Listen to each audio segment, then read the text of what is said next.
Airing first on Asheville FM. In Asheville, this is The Final Straw Radio, a weekly anarchist and anti-authoritarian radio show broadcasting out of occupied Salagi land in southern Appalachia. We bring you voices and perspectives from projects and struggles all around the world. As coronavirus spreads, the failures of the capitalist states become ever clearer, and many people are forced to take some breaks from participating in the economy in the ways that they did before. So at this time, we would like to share some audios that we've been sitting on. The good folks at the Radical Bookstore and Community Space, Burning Books in Buffalo, New York, has given us a small trove of audios from presentations by authors, activists, visionaries, and revolutionaries they've hosted over the last 7 years or so. We hope that you'll take away some good perspectives from these luminaries on struggle, on change, on shifting terrain, and on the revolutionary solidarity impulse that these guests communicate. These are scary times that we're living in, but we want to remind you that sometimes in scary times people bring out their best to the fore, because we're stronger together. In this podcast special, we're sharing a presentation by the author, historian, and activist Roxanne Dunbar-Ortiz from September 17th, 2015, speaking about her book, An Indigenous People's History of the United States.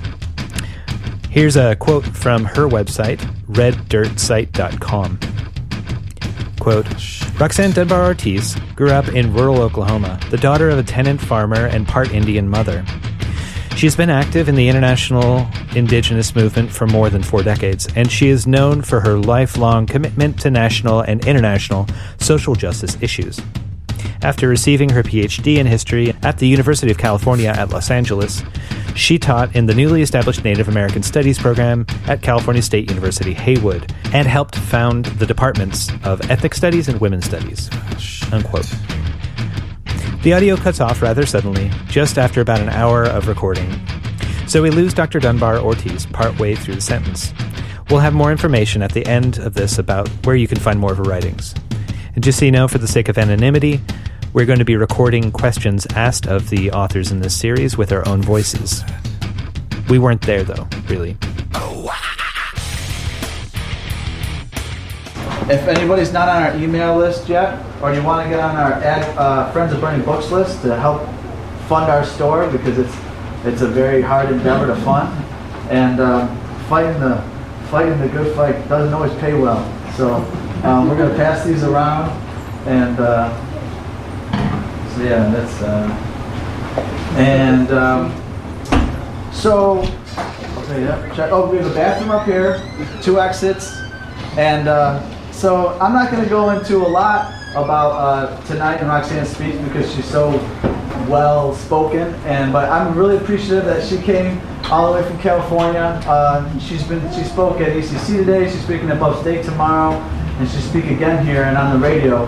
So her book has been really successful, and after reading it, you just realize, like, it's like people think about the founding of this nation and the horrible genocide that took place and where we can go in the future. And a lot of people think, oh, it's so hard, I don't want to deal with it, or oh, it's I already know it.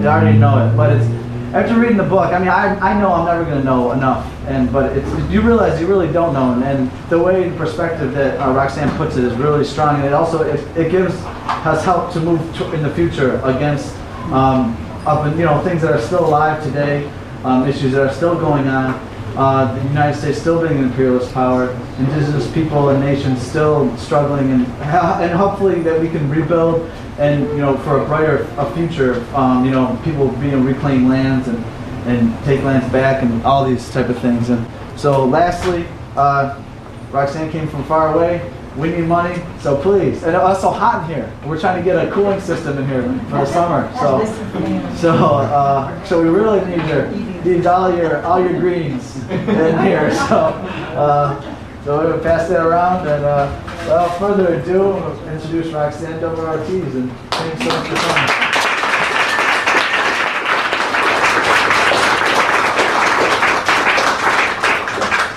Thank you all for coming out tonight. Can you hear me in the back? Okay, I have a kind of low voice, so if I fall below the hearing, either move up or let me know. I'll try to speak louder. Well, I'm really happy to be here. Reading books. I live in San Francisco, and for some reason or other, I can see why. Burning books is everywhere. Go to burning books. It's very famous. So I think it's sort of the city lights bookstore of the Northeast. It has a really great reputation for, you know, the politics and the kind of people who come here. So I feel very honored to be among those. And I am particularly grateful to the Seneca Nation for allowing me to be in their territory and pay tribute to them. I wanted to, how many of you have actually read the book already or listened to it? Not very many.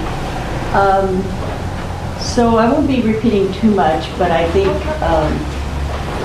even if you've already read the book, that hearing this again, you know, will bring up questions in your mind, hopefully for discussion.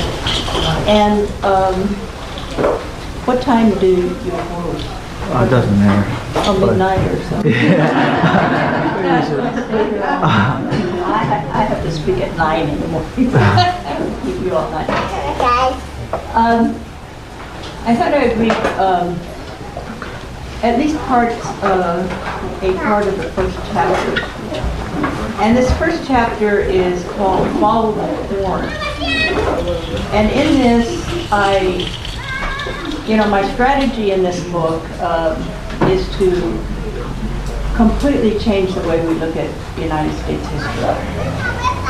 And it's not really a history of Native peoples as such. It's a history of the United States from the perspective of what happened to the Native people, as signifying much more than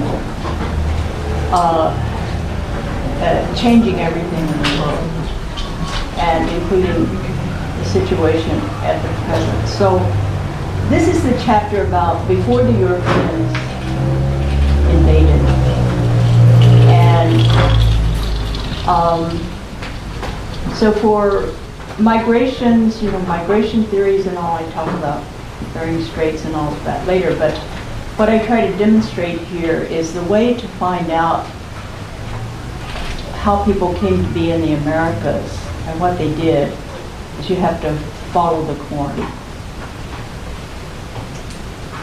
So humanoids existed on Earth for around 4 million years as hunters and gatherers living in small communal groups that through their movements found and populated every continent. Some 200,000 years ago, human societies began migrating in all directions, and their descendants eventually populated the globe. Around 12,000 years ago, some of these people began staying put and developed agriculture, mainly women who domesticated wild plants and began cultivating others. So as a birthplace of agriculture in the towns and cities that followed, America, the Western Hemisphere, is ancient, not a new world. Domestication of plants took place around the globe in 7 locales during approximately the same period, around 10,000 years ago. 3 of the 7 were in the Americas. That's just a fact that is rarely ever pointed out in the textbook. 3 of the 7 agricultural civilization, origins of agriculture were in the Americas. 1 was in the Valley of Mexico, Mesoamerica. Another in the South Central Andes in South America, and in the whole eastern North America, up to the cold area, but all of east of the Mississippi to the Atlantic and the Gulf to Montreal.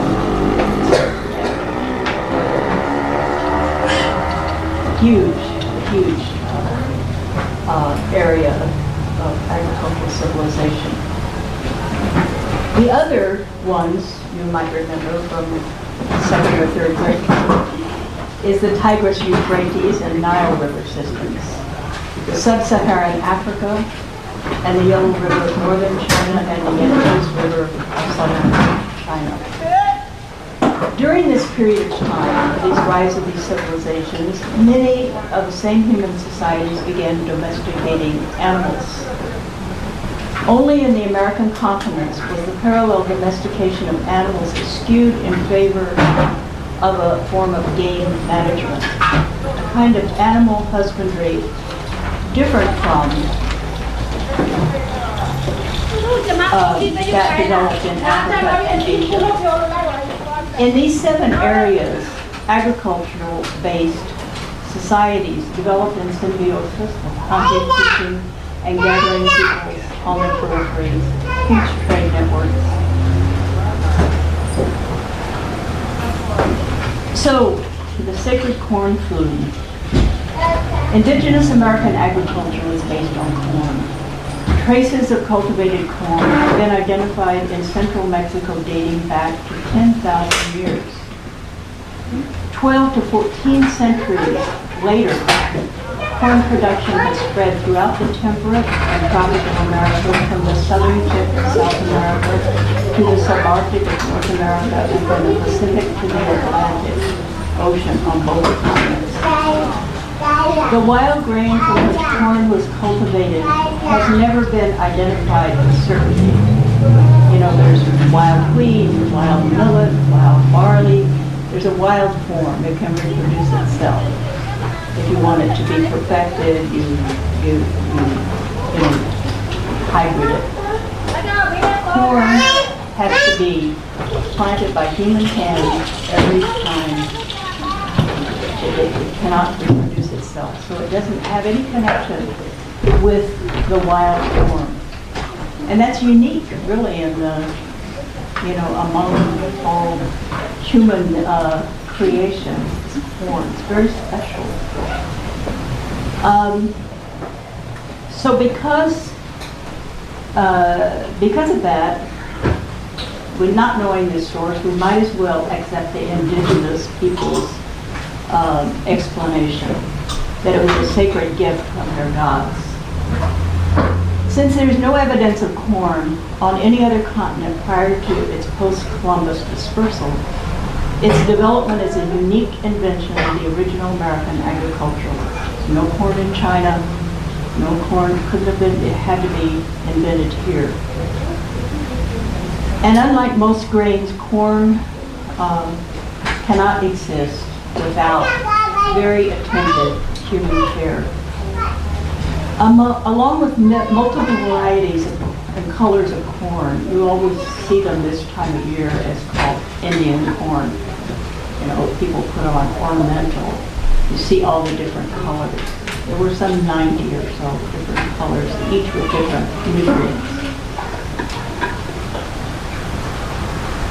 So the Mesoamericans also started the cultivation of squash and beans. This is the three crops.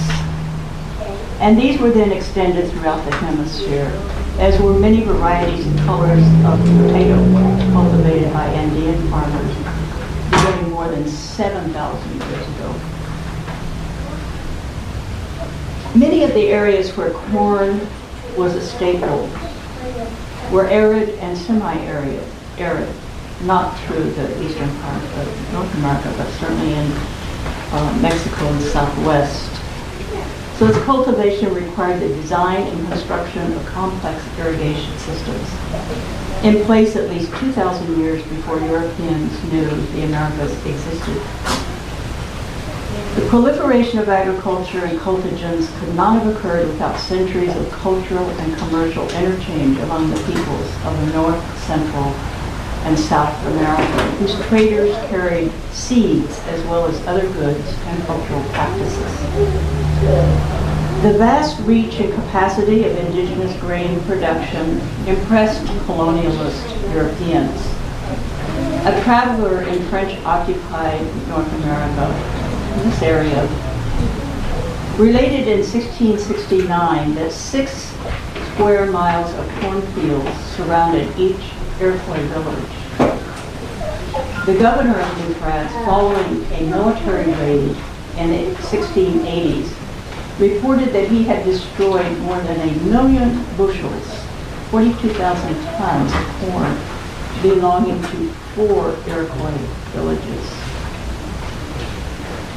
Thanks to the nutritious triad of corn, beans, and squash, which provide a complete protein when eaten together, the Americas were densely populated when the European monarchies began sponsoring colonization projects here. The total population of the hemisphere was about 100 million at the end of the 15th century before Columbus, with about 2/5 in North America, including Mexico. Central Mexico alone supported some 30 million people. At the same time, the population of Europe as far east as the Ural Mountains was around 50 million. Experts have observed that such population densities in pre-colonial America were supportable because it was a relatively disease-free paradise. But there certainly were diseases and health problems as of human beings. The practice of herbal medicine and even surgery and dentistry, and most importantly, both hygienic and ritual bathing kept diseases at bay. Settler observers in all parts of the Americas marveled at the frequent bathing even in winter and cold climates, since they did not bathe at all. One commented that the native people go to the river and plunge in and wash themselves before they dress every day.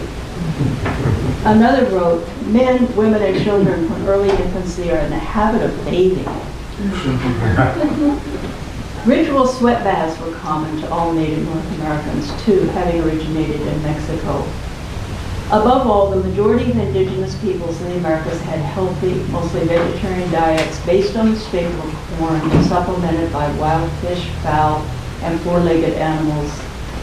People lived long and well with abundant ceremonial and recreational periods.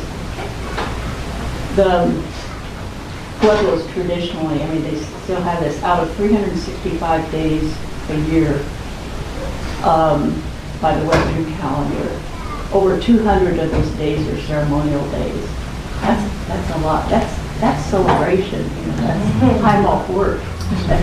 And yet they were completely self-subsistent, built city-states and governed themselves perfectly well. So Mexico is very important for understanding North America.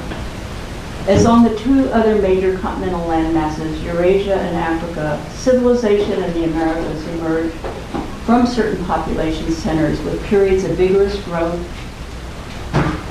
and integration, interspersed with periods of decline and disintegration, which I come to interpret as intentional. The decentralization, when things will get too large, like the Mayan city-states or Okia, this whole area, the pueblos, Mesa Verde, they purposely devolve into smaller units. At least a dozen of these centers were functioning in the Americas when Europeans intervened. And even though this book is a history of the part of North America that is today the United States, it's important to follow the corn to its origins and look at the source in Mesoamerica, because it went south and north in all directions from Mesoamerica. That's sort of the mother heartland of Native America. And influences from the south powerfully shaped the indigenous peoples to the north and what is now the United States. And Mexicans continued to migrate as they had for a millennium, but now across the arbitrary border that was established by the United States war against Mexico in 1846. So I have a whole section here on Mexico, Mexican politics and development. Skip over make you read it. And just start with where the Aztecs were at the moment of the Spanish invasion. The economic basis for the Aztec state was hydraulic agriculture, with corn as the central crop. Beans, pumpkins, tomatoes, cacao, and many other food crops flourished and supported a dense population, much of it concentrated in large urban centers. The Aztecs also grew tobacco and cotton, the latter providing the fiber for all the cloth and clothing. Weaving and metalwork flourished. Mostly the metalwork of gold or silver were ornamental and not used as a means of exchange. They had no idea that Europeans were going crazy worshiping gold until they arrived, and that's all they wanted. So these were exchange items as well as works of art. Building techniques enabled construction of enormous stone dams and canals, as well as castles, 12 castles made of brick or stone.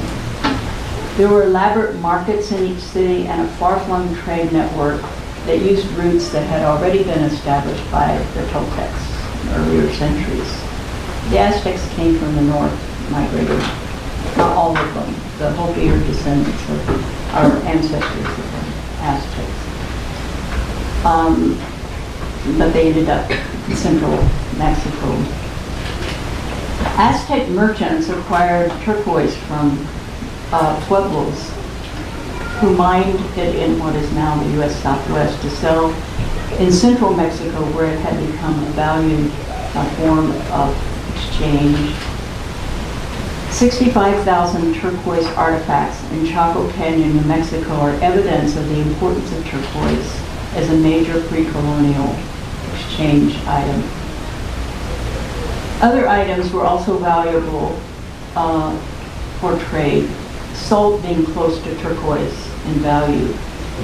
But also ceramic trade goods involved interconnected markets from Mexico City to Mesa Verde, Colorado. Shells from the Gulf of California, tropical bird feathers from the Gulf Coast area of Mexico, obsidian from Durango, Mexico, and flint from Texas were all found in the ruins of Casa Grande in Arizona, today Arizona, which was the commercial center of the northern frontier of Mexico. Turquoise, functioning as exchange, was traded to acquire macaw and parrot feathers from tropical areas for religious rituals, seashells from coastal peoples, hides and meat from the northern plains, buffalo. The stone has been found in pre-colonial sites in Texas, Kansas, and Nebraska, where the Wichitas served as intermediaries, carrying turquoise and other goods farther east and north. Crees in the Great Lake region and communities in what is today Ontario, Canada, and today's Wisconsin acquired turquoise through trade. There are no turquoise mines in these places. Traders from Mexico were also transmitters of culture and features such as the Sundance religion in the Great Plains, and the cultivation of corn by the Algonquin, Cherokee, and Muskogee Creek peoples of the eastern half, the Haudenosaunee of the eastern half of North America were transmitted from Central America originally. The oral and written histories of the Aztecs, Cherokees, and Choctaws record these relations. Cherokee oral history tells of their ancestors' migrations from the south, further south, maybe even in the Andes, and through Mexico into the southeast, as does Muskogee history. Although Aztecs were apparently flourishing culturally and economically, it seemed like it, as well as being militarily and politically strong, their dominance was declining on the eve of Spanish intrusion. Being pressed for tribute through attacks by the Aztecs soldiers, peasants were rebelling all over Mexico, and there were uprisings everywhere. They were definitely going to overthrow. They were going to overthrow the that very centralized and had become a oppressive central government. Montezuma II, who came to power in 1503, might have succeeded in his attempt, probably would have succeeded in his attempt to reform the regime or to decentralize it. But the Spanish overthrew him before he had the opportunity. The Mexican state was crushed and his cities leveled in Cortez's 3-year genocidal war. Cortez's recruitment of resistant communities all over Mexico as allies aided in toppling the central regime. Cortez and his 200 European mercenaries could never have overthrown the Mexican state without the indigenous insurgency he co-opted.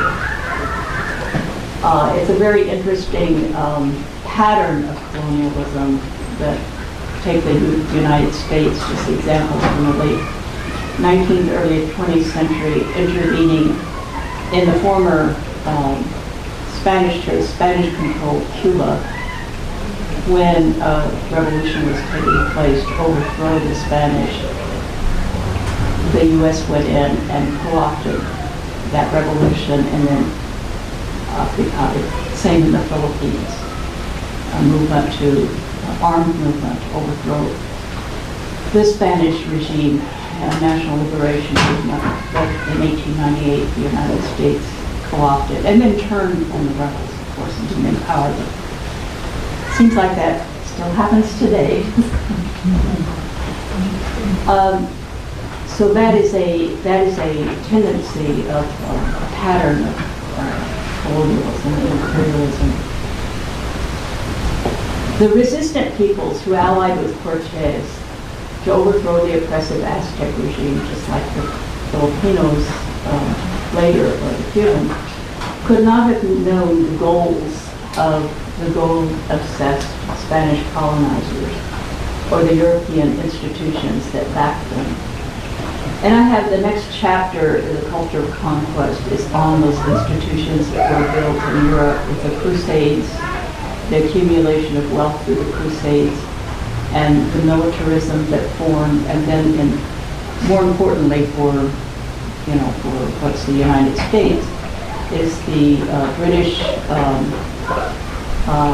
conquest of Ireland, invasion of Ireland, creating settler colonialism, first settler colonialism in Ireland, bringing the Scots who had already been conquered, their land taken and turned over to sheep raising, which was how people got wealthy in textiles made from wool. These landless Scots were promised, okay, you can go take land, take it from the Irish and occupy, and that's still a living issue in Northern Ireland.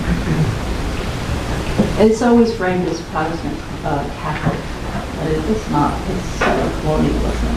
And those same, I have a whole chapter 2 on Scots Irish, which my father's family comes from, and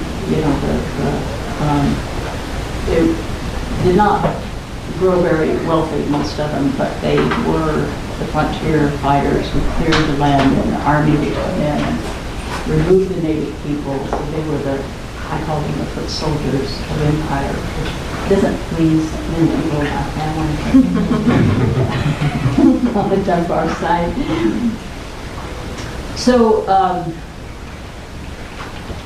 so that colonization of Ireland, everything, like taking bounties of heads and then scalps, that was already being practiced on the Irish, is well documented, and that was brought, all the institutions that were developed for settler colonialism in Ireland, just clearing whole areas and bringing settlers in. These were genocidal wars against the Irish, who were farmers, they didn't have standing armies or anything to defend themselves. So they basically appropriated, just like soon after that, coming to build colonies in North America. So What is now the U.S. Southwest once formed today's Mexican states of Sonora, Sinaloa, and Chihuahua, the northern periphery of the Aztec regime in the Valley of Mexico, and where they originally came from. It's mostly an alpine, arid, and semi-arid region cut with rivers, and it's a fragile land base where rainfall is a scarce commodity and drought endemic. Yet in the Sonora Desert of present-day southern Arizona, communities were practicing agriculture by 2,500 years ago and began digging irrigation canals as early as 1,500 years ago. The early evidence of corn in the area dates from about 2,500 years ago, introduced by trade and migration from the north. From the south. Farther north, people began cultivating corn, beans, and cotton around 1500 BC. Their descendants, the Akino Odom, they used to be called the Pimas, called their ancestors, it's come to be a word called Hohokam, but these are the ancestral pueblos of Chaco Canyon on the Colorado Plateau, the present-day Four Corners region of Arizona, New Mexico, Colorado, and Utah. And this was a large civilization that existed from 850 in our present era to 1250. It had already decentralized by the time the Spanish came. So these are the ancestors of the pueblos of New Mexico. They constructed more than 400 miles of roads, though, in Chaco Canyon. When they were there, 400 miles of roads radiating out from Chaco. Averaging 30 feet wide, these roads followed straight courses even through difficult terrain, such as hills and rock formations. The highways connected some 75 communities. Around the 13th century, ancient Pueblos abandoned the Chaco area, migrated, building nearly 100 smaller agricultural city-states along the northern Rio Grande, where they still are, only they were reduced from 98 to 19 by the Spanish invasion. So northernmost Taos Pueblo was an important trade center, handling buffalo products from the plains, tropical bird products, copper and shell from Mexico, and turquoise from the Mexican mines. Pueblo trade extended as far west as the Pacific Ocean, as far east as the Great Plains, and as far south as Central America. From the Atlantic Ocean to the Mississippi River and south to the Gulf of Mexico, lay one of the most fertile agricultural belts of the world, crisscrossed with great rivers. This includes this area we're in now. Naturally watered, teeming with plant and animal life, temperate in climate, the region was home to multiple agricultural nations. In the 12th century, the Mississippi Valley region was marked by one enormous city-state, Cahokia, and several large ones built of earthen, stepped pyramids, much like those in Mexico. Cahokia supported a population of tens of thousands, larger than that of London in the same period. Other architectural monuments were sculpted in the shape of gigantic birds, lizards, bears, alligators, and even a 1,300-foot-long stone serpent. These feats of monumental construction testify to the levels of civic and social organization. They are called, the stupid name, mound builders by European settlers. The people of the civilization had dispersed. They became, the Creeks and the Natchez and the Choctaws, decentralized, another decentralization. What European colonizers found when they arrived in that area were nations of villages with economics based on agriculture and corn, the mainstay, living in towns with cultivated fields, granaries, at least up at this part. This was the territory, then the southeast was the territory of the Cherokee, Chickasaw, and Choctaw, and the Muskogee Creek and Seminole, along with the Natchez Nation in the western part of the Mississippi Valley region.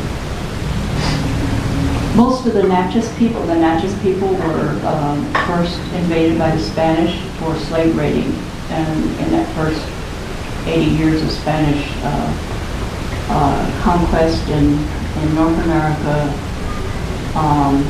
they deported almost the entire nation of 8 million people as slaves to work in Peru. So they didn't just disappear. It's like West Africa being raided for slaves. To the north, a remarkable federal state structure, the Haudenosaunee, often referred to as the Six Nations of the Iroquois Confederacy, made up of the Seneca, Cayuga, Onondaga, Oneida, and Mohawk nations. And from early in the 19th century, the Tuscarora. The system incorporated 6 widely dispersed and unique nations of thousands of agricultural villages and hunting grounds from the Great Lakes and the St. Lawrence River to the Atlantic and as far south as the Carolinas and inland to Pennsylvania. The Haudenosaunee peoples avoided centralized power by means of a planned village system of democracy based on collective stewardship of the land and patriarchy. Corn, the staple crop, was stored in granaries and distributed equitably in this matrilineal society by the clan mothers, the oldest woman from every extended family. Many other nations flourished in the Great Lakes region, where now the U.S.-Canadian border cuts through their realms. Among them, the Anishinaabe, it's very large and widespread. The peoples of the prairies of central North America spanned an expanse of space from West Texas to the subarctic between the Mississippi River and the Rocky Mountains. And several centers of development in that vast region of farming and bison-dependent peoples can be identified.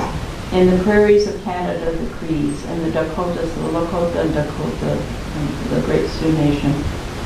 And to their west and south, the Cheyenne and Arapaho peoples. Farther south are the Ponca, Pawnee, Osage, Kiowa, and many other nations, with Buffalo numbering 60 million. Territorial disputes inevitably occurred, and diplomatic skills as well as trade were highly developed for conflict resolution. I think this hasn't been studied enough. There has been a lot of study of Haudenosaunee diplomacy, but it's very unlikely that Native nations could have survived the genocidal settler colonialism unleashed had they not had developed already extraordinary governance abilities and diplomatic skills among themselves, internationally themselves. And also, that goes up to today, how indigenous peoples in 30 years were able to go from not existing even in the United Nations system to having the largest meeting every year in the United Nations system, the permanent forum. That is amazing, to see, especially again the Haudenosaunee diplomacy but others too, just remarkable skills. Obviously, the United States stole or borrowed much from the Haudenosaunee, but certainly not the diplomatic skills. War was the answer. War is the answer to everything but the United States. So in the Pacific Northwest, from present-day Alaska to San Francisco and along the vast inland waterways to the mountain barriers, great seafaring and fishing peoples flourished, linked by culture, common ceremonies, and extensive trade. These were wealthy people living in a comparative paradise of natural resources based on the sacred salmon. They invented the potlatch, the ceremonial distribution and destruction of accumulated goods, and creating a culture of reciprocity. They crafted gigantic wooden totems, masts, and lodges carved from the giant sequoias and redwoods and cedars of that area. And among these communities speaking many languages, the Tlingit people in Alaska, the salmon fishing, Salish, Makah, Hukah, Homo, Karak, and Drak, and other peoples. So the territory between the Sierra Nevada and Rocky Mountains in the west, now called the Great Basin, was a harsh environment. It still is a harsh environment. This supported then and now smaller populations before European colonization, as it does today. Yet the Shoshone, Bannock, Paiute, and Ute peoples there managed the environment and built permanent villages. They were stewards of that land. I skip another section and just mention this, go back a little bit to the role of women, and also to clarify what matriarchal means, because people think of patriarch as if they're opposites. And matriarchy isn't the opposite of patriarchy, because that would be the same pyramid structure only with women. Women rule at the top. And I think we have some demonstration that that doesn't change anything. Margaret Thatcher, Queen Elizabeth, Indira Gandhi. Matriarchy means democracy. So think about that. That's different with the way in which women were involved in governance and diplomacy, and especially in controlling the economy, the food supply, and the land itself. So, with the Haudenosaunee, certain female lineages controlled the choice of male representatives for their clans in the governing councils. Men were the representatives, but the women who chose them had the right to speak in the council. And when the chosen representatives were too young or inexperienced or didn't pan out to be effective, women might replace them, or women certainly could get rid of them. The Haudenosaunee clan mothers held the power to recall unsatisfactory representatives. Charles Mann, I don't know if any of you read the book 1491. He's a science writer. Fortunately, that book came out as I was starting this, and he has put together, not new research, he's a science journalist, but he put together every known bit into a narrative. And it's pretty good. He calls the Haudenosaunee a feminist dream. But by the time of the European invasions, indigenous peoples had occupied and shaped every inch of the Americas, established extensive trade networks and roads, and were sustaining their populations by adapting to specific natural environments. But they also adapted nature to suit human ends. Indigenous farmers always carried flints. They also used torches for night hunting and rings of flame to encircle animals. Rather than domesticating animals for hides and meat, indigenous communities created havens to attract elk, deer, bear, and other game. They burned the undergrowth and forests so that the young grasses and other ground cover that sprouted the following spring would entice great numbers of herbivores and the predators that fed on them, which would sustain the people. Rather than the thick, unbroken, monumental snarl of trees imagined by Thoreau, the Great Eastern Forest was an ecological kaleidoscope of garden plots, blackberry rambles, pine barrens, and spacious groves of chestnut, hickory, and oak. Inland a few miles from the shore of present-day Rhode Island, an early European explorer marveled at the trees that were spaced so that the forest, get this, could be penetrated by a large army. English mercenary John Smith wrote that he had ridden a galloping horse through the Virginia forest. In Ohio, the first English squatters on indigenous lands in the mid-18th century encountered forested areas that resembled English parks, as they could drive carriages through the trees. Bison herds roamed the east. How did buffalo get its name? From New York to Georgia. So the American bison was indigenous to the northern and southern plains of North America, not the east. Yet native peoples, the Haudenosaunee especially, imported them from along a path of fire as they transformed forest into fallows for the bison to survive upon far from their original habitat. Historian William Cronin has written that when the Haudenosaunee hunted buffalo, they were harvesting a foodstuff which they had consciously been instrumental in creating. So that's what I mean by game management rather than domesticating animals. It's a different kind of animal husbandry with implications that I don't really go into here, but it is, you know, one theory of the rise of capitalism, that how even human beings became commodities, you know, with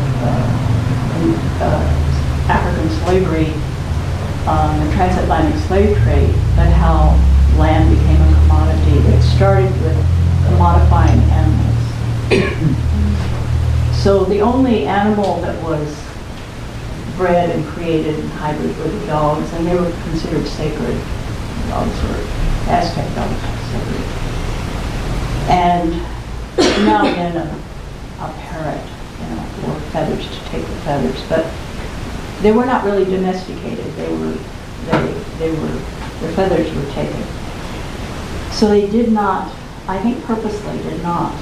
I think they were going, these civilizations were going in a very different direction, economically and politically, than Europe was going, and in a better direction.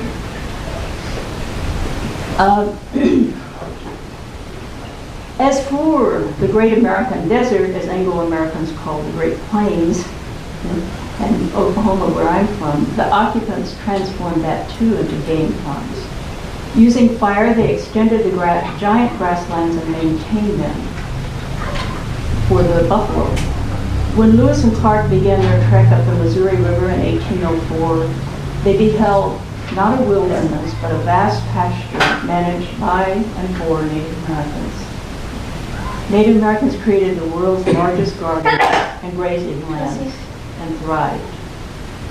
Native peoples also left an indelible imprint with systems of roads that tied nations and communities together across the entire landmass, vertically and horizontally, in the Americas.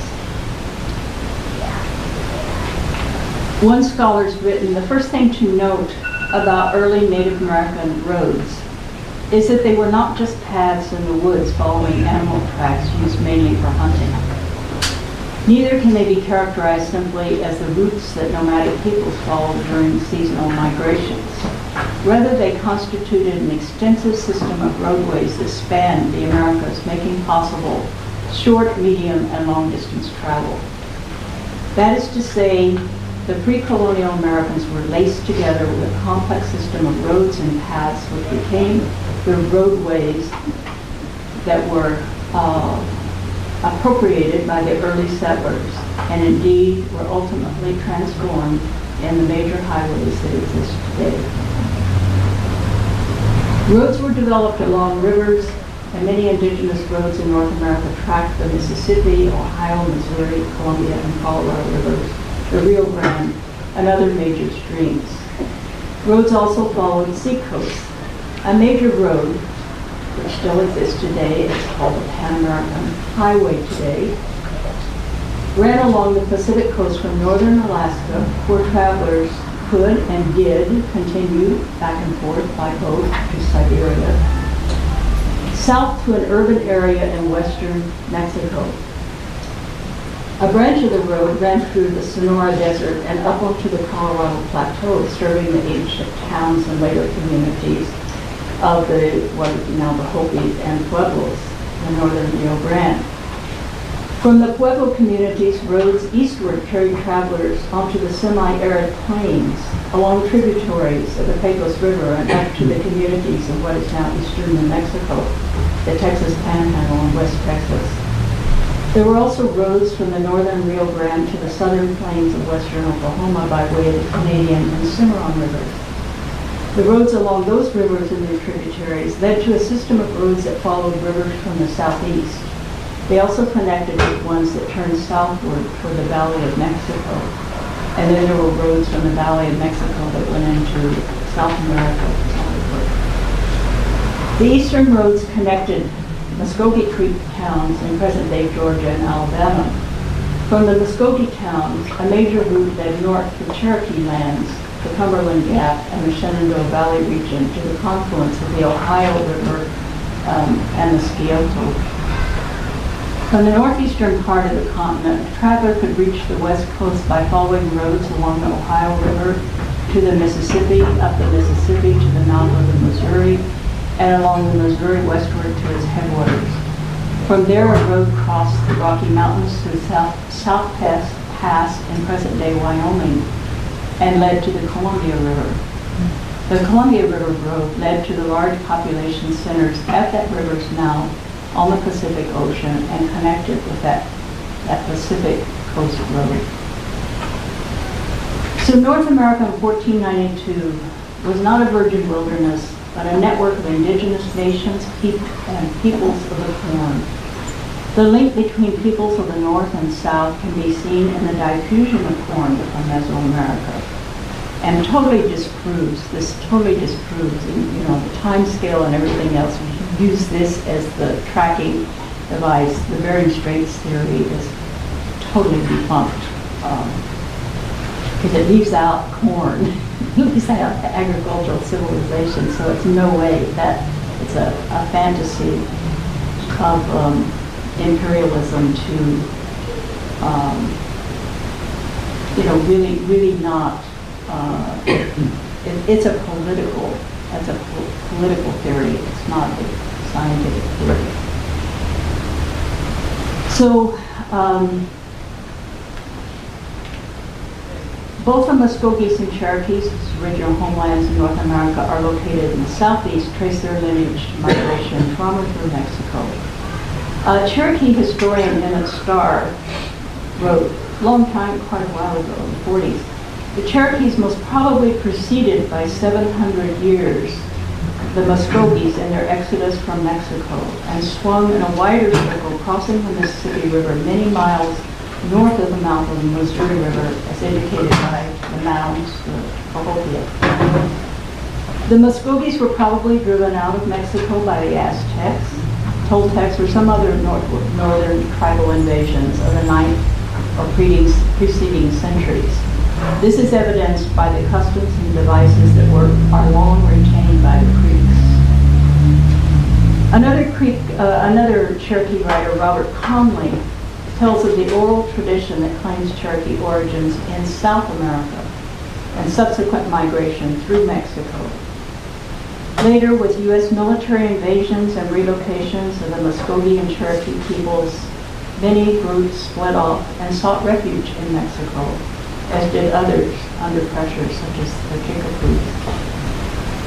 Although practiced traditionally throughout the indigenous agricultural areas of North America, the green corn dance remains strongest among the Muskogee peoples. The elements of the ritual dance are similar to those of the Valley of Mexico.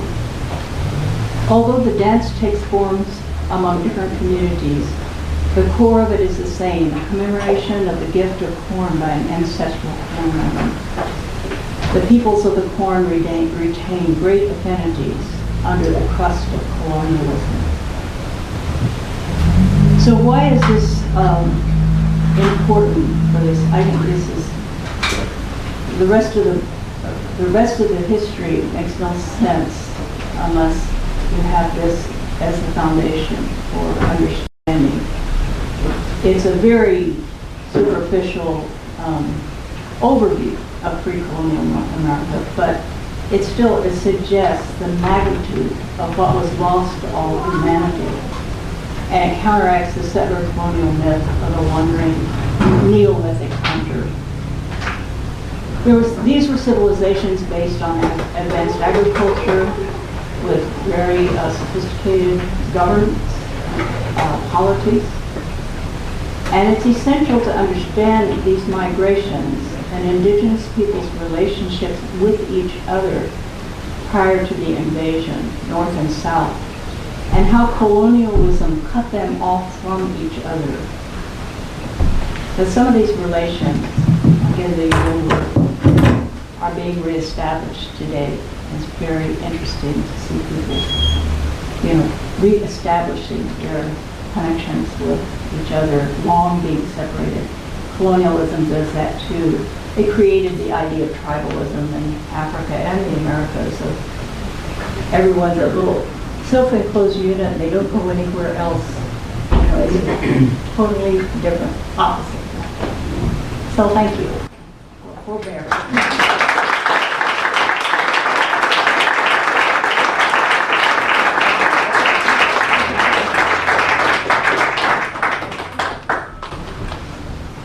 Tiniest camera. Yes. You mentioned about the Siberian theory. To whose political advantage was it for that theory to be established? It's a good question because, anthropology was invented in the United States and archaeology. And tracing the United States to its European origins, and with the assumption of for settler colonialism, I think for the Spanish, they never had any doubts they were great civilizations they were conquering. They had canals in Spain. They were absolutely made. They said, these look like our towns. They look like. But the Anglo-Americans in North America, the settler colonialism, Spanish really didn't do settler colonialism until really the early 19th century, just before they were overthrown everywhere in Argentina, and it was brutal, just like in the United States and Canada, Argentina and part of Chile, Paraguay, Uruguay, where they ethnically cleansed those areas of huge populations of native people. But that came late in a late stage of Spanish colonialism, which was really trying to imitate the successful Anglo-colonialism in the North. That what you needed were settlers and agricultural production and not just digging gold and shipping it. So not something that was perpetuated 17th, 18th century? No, well, the Bering Straits theory really started being, I think, in Jefferson's notes on Virginia, he sort of makes up this fantasy of how the Western Hemisphere became populated, and it's formulated in such a way as to say it was basically empty land. That there's this one little entry point, one little period of time when maybe at the most 1 million people ended up existing in the whole Western Hemisphere. Those used to be the estimates for population in the Western Hemisphere. When I was in graduate school in the 60s, they said there were 1 million indigenous Americans in 1492. It's now up to 100 million, the estimate. And still growing, as the so-called scientific community admits, that these huge they used to say, well, yeah, there were these huge population centers, but they were ornamental. People didn't live there. Huh? People built whole cities and they didn't live there. What kind of theory is that? So it's very politicized to justify settler colonialism. There were no people there. Or, alternatively and along with that, the few people who were there dropped dead at the sight of Europeans, of disease. Dropped dead. The disease theory. So those two together, you have Well, there's an admission of, yeah, there were some genocidal wars. The historians are, after Native Americans have entered the field of history and disproven, and Vine Deloria personally practically laughing anthropology off the map, so they stopped studying Native Americans. Is that these are, ridiculous things. When you actually look at what existed, there is no way, there's no other migration pattern in the world has that kind of narrow little, entry point for a certain period of time over an ice bridge, as if these people couldn't make a boat go over water. There's these coasts all along the Americas, and they didn't know how to get out in boats. Well, of course they did. They built boats all over the place. They were going out and trading in the, with the English traders in the Atlantic Ocean. They're boats. And, there's probably, well, Heyerdahl, of course, proved a long time ago, I think in the 1950s, didn't he, the Scandinavian, that with the trade winds and all, that it's very likely that there were many different migrations back and forth, that the whole Pacific, that ocean is like a land for other people. I mean, it's not a barrier to people. There are trade routes all over. They just happen never to go to the Pacific coast of North America and South America. They say, oh, we're not going to go there. They were everywhere else. They were in the Indian Ocean. They were everywhere. They follow the coconut. Everywhere there's coconut that grows, before that, the Spanish could spread it. But pre-colonial coconut, they used to say the coconut floated on water. It wasn't carried by human beings. And that was disproven by a very simple test of someone getting in a boat, putting a coconut on, and in 48 hours, it was totally destroyed by the salt. So there with that theory of coconut dispersal.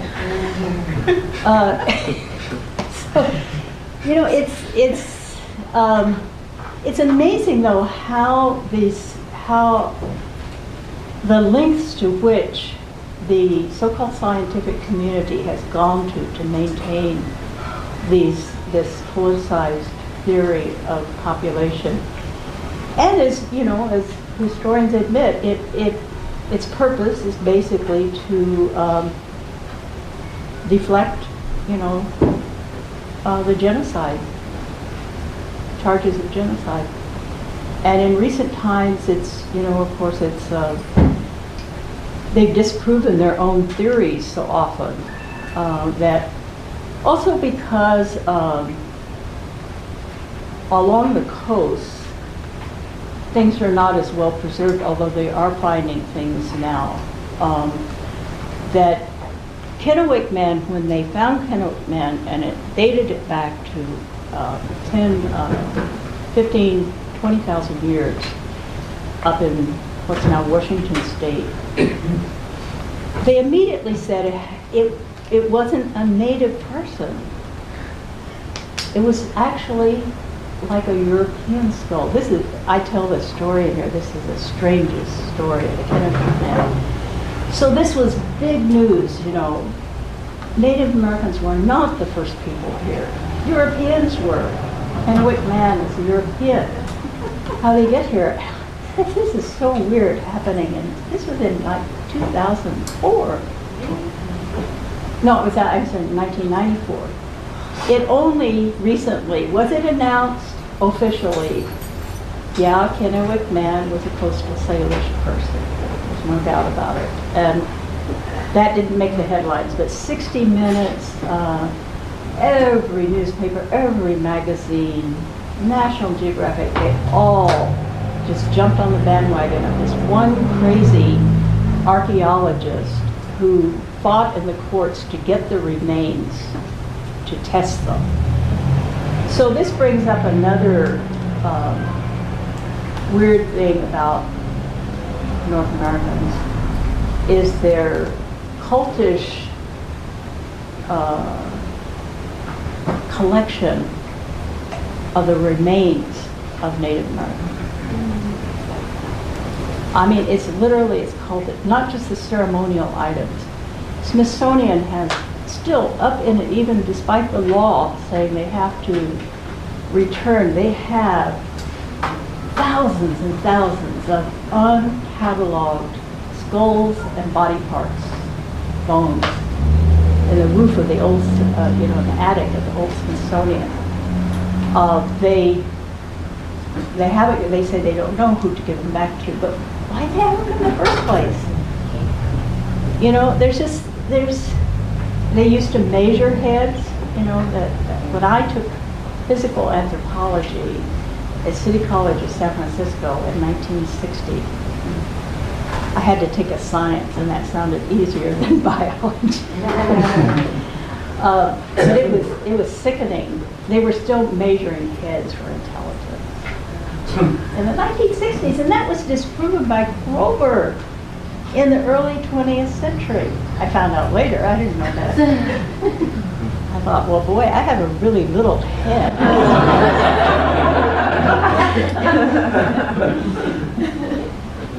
So it's all politicized, and it's the repatriation of body parts is a very important issue to Native people. We got through the legislation of the Native American Graves Protection Act. There's no funding from Congress to implement it, so basically tribal governments have to go seeking and reclaiming. University of California, none of them voluntarily hand over. They have to give them back, but they're not required to do the research with their funds, like who they belong to. The tribal government has to bear that burden, and so it's very, very difficult, and they put a lot into it, though, and a lot of volunteer work goes into it to repatriate all these body parts that are collected. One anthropologist I like a lot is also, by the way, an anarchist. Eric, what's his last name? He's involved in the Jimmy John organizing of the IWW in Minneapolis, St. Paul. He teaches at Macalester. I guess he's going to publish a book, but his field in anthropology is necrophilia of the West, and so he studied, Cambodia, the genocide in Cambodia, and about the bodies there and how the West reacted to it, and so his wife is Seminole. He's white, and she said, "Why don't you write something, about that same phenomena?" A kind of cultish, so he calls it a cultish worship, a possession. It's like possessing the land, and that this is against the laws of natural order to simply go and kill all the people on the land. I mean, there were no wars like that before colonialism, or the Crusades, Christianity. To wipe these people out, there were already values built up with Christianity, even though with one hand they were doing the Crusades, but with the other. But also that it was, and also creating human bodies as commodities, enslaving not just a labor system, but buying and selling the bodies. It's not the same as Roman slavery, and it's inherited. So these two prongs of what happened, slavery, and what happened with the land, and they're intertwined because the land was taken for plantation slavery. That was the ethnic cleansing of east of the Mississippi, was to develop the U.S. capitalism built on the Cotton Kingdom. By 1840, the U.S. was the leading economic power in the world based on the Cotton Kingdom. And that was soon after the total ethnic cleansing of all of the Native people there in the Antarctica. Yeah, so it's political theories, and they're given under the guise of being, it's really irresponsible, because a lot of, Americans have a mistrust for science in the wrong ways, but you can kind of understand when there's so much bogus science for capitalist purposes, economic purposes, like the birth, the postmenopausal. Hey listeners, we hope that you enjoyed the presentation from September 17, 2015 of Dr. Roxanne Dunbar-Ortiz, presenting on her book An Indigenous People's History of the United States at Bering Books Community Space and Bookstore in Buffalo, New York. We highly recommend that you check out her books. If you're thinking of purchasing her titles, we suggest that you check out about getting them from a local bookstore rather than something online like Amazon. But while quarantining is going on, if you prefer to order online from Burning Books, they are offering free shipping in the U.S. on orders of more than $25 as of the time of this recording, March 18, 2020. You can find more about Burning Books, including how to order, up at their website, burningbooks.com. Also, feel free to support our local venue here in Asheville, who is a regular supporter of our radio show, Firestorm.coop, which also sells titles such as these online as well. This is The Final Straw, and I'm Bursa Goodness. This show will later be archived at thefinalstrawradio.noblogs.org, and you can email us with questions and suggestions at thefinalstrawradio@riseup.net or thefinalstrawradio@protonmail.com. If you'd like to use any episode for your project or radio show, feel free to do so. Just send us an email to let us know. If you care to, you can send us letters at The Final Straw Radio, P.O. Box 6004, Asheville, North Carolina, 28816.